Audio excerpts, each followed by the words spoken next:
Hey everyone, Anthony here, banners on the wall. Welcome to this video version of In the Box Thinking. Video version for this and all of last weekend really, because 4 games in 8 days is too much to write, so I had to take a moment and realise what my limitations were. Either way, this is In the Box Thinking for last Saturday, the 17th of January 2026, the Guildford Flames and the Fife Flyers. Final score from this one: Guildford Flames 6, Fife Flyers 2.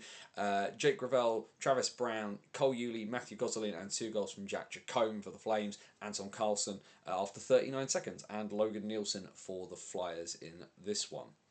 So, when it came to this weekend, I'll talk about this bit here, and then in the Cardiff one I'll just talk a bit more about stuff from that game.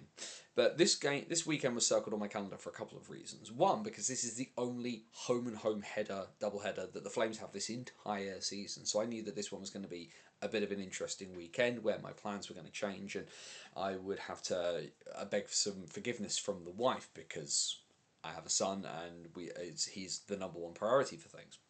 And then the season started ticking onwards, and we saw the adjustment of the Flyers roster, and we saw statements and suspensions and signings and all sorts. And then, of course, by the time the game rolled around, we had Milan Lucic and we had David Booth.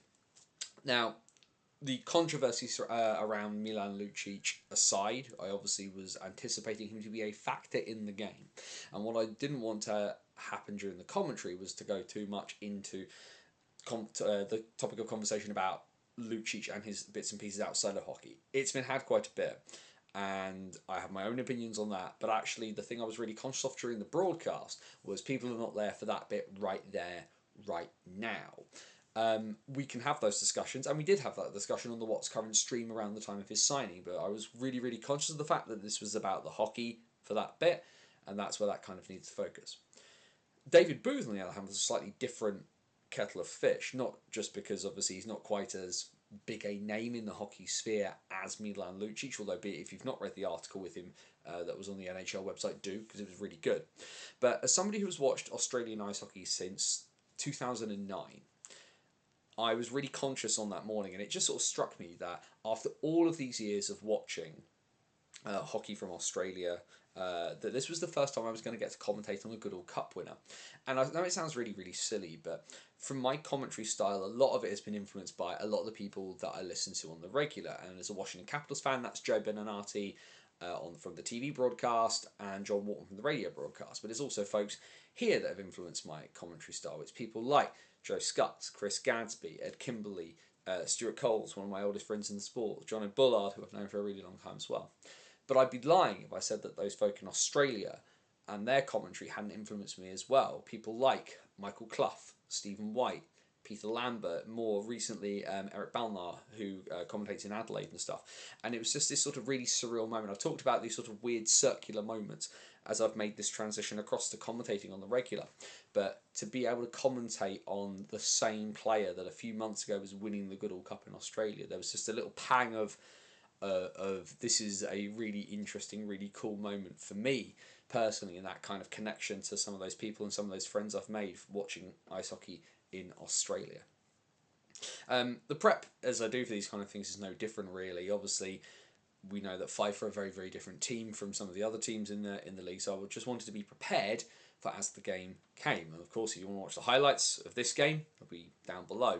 The actual game itself, Fife scoring early was a surprise, but I was kind of anticipating this. I was anticipating them wanting to come out early because ultimately, I think sometimes with Fife, they need to get themselves on the board and they need to do something to kind of get in the game, because a bit like the Flames, they're not great at chasing, so if they can get themselves ahead, they've generally shown that they can and do better, much like the game that followed this one for the Flyers. Ultimately, the first 40 minutes of this game were actually pretty close. Fife are not a bad hockey team. I think the issue for Fife is that at the same point, they're also not the greatest hockey team, and that is what caused them an issue. You hit the third period, and they ran out of puff, and they ran out of ideas. And I want to say they ran out of a little bit of good fortune as well, because the Flames just suddenly woke up a little bit more. It's a bit like in a boxing match or an MMA fight. The championship rounds hit, and one fighter had more than the other, and that fighter ended up winning, and that's why. And I think certainly Jack Jacomb's goal early in the third period made the real difference. You then follow that up with the Yuli power play goal, and then quickly afterwards as well, just over a minute later, Gosling makes it 6, and it's pretty much game done at that point. The ultimately, the useful thing about this, I think, for Fife is I think that there it has to be, and I think given the announcements they've made during the week, obviously Jamie Russell now being GM on top of being coach, new CEO, the Flyers are still very much in the storming phase, heading towards the norming phase, and things will hopefully kind of level themselves out a bit. Fife is a project. New ownership should not be instant success. As somebody who watched the EPL collapse, I'm felt far too familiar with watching what happens when new ownership comes in and tries to bulldoze its way through bits and pieces. For the Flames in this game, I think this was a good indicator of what they can do well. They are, when they want to be, quite a creative team, but that creativity is not necessarily driven from super high level skill. There isn't a Mitch Balmas, there isn't a Jordan Kawaguchi on this team, but you have got Matthew Gosselin, you have got Cole Yuli, you have got Jack Jacome, you've got workhorses and guys with the hockey brain to kind of make things happen, and that's kind of where they're really good at. The Yuli goal, if you watch the highlights, is symptomatic of this, where the space opens up and it's beautiful tic-tac-toe passing for the one-timer past Christian Purbu. The problems, as such as they stand a little bit for the Flames, we will talk about in the next video, which will be the Cardiff one. But certainly on this night, the right team won. And I think there's a couple of times this season where the Flames have put in a really good performance and not been rewarded, foreshadowing. But this was a game that they expected to win, that they knew they could win, and did win because they played better than the other team for 60 minutes. And that's how that works. Of course, we know what happens the following night, and I will use the magic of YouTube. You can either click on the other article that will be on bannersonthewall.wordpress.com, or I will click the little button that will appear, not there, here, somewhere up here in the corner, and you can skip on to the next video and find out about the game from Cardiff. Otherwise, bannersonthewall.wordpress.com.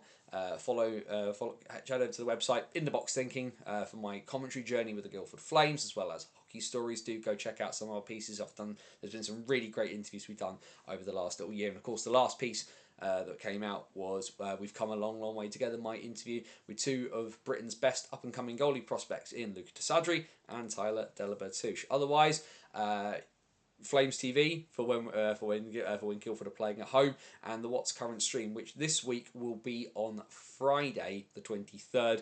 We'll be live from 8 PM to chat through the last little week and a bit's worth of hockey and look forward to the weekend.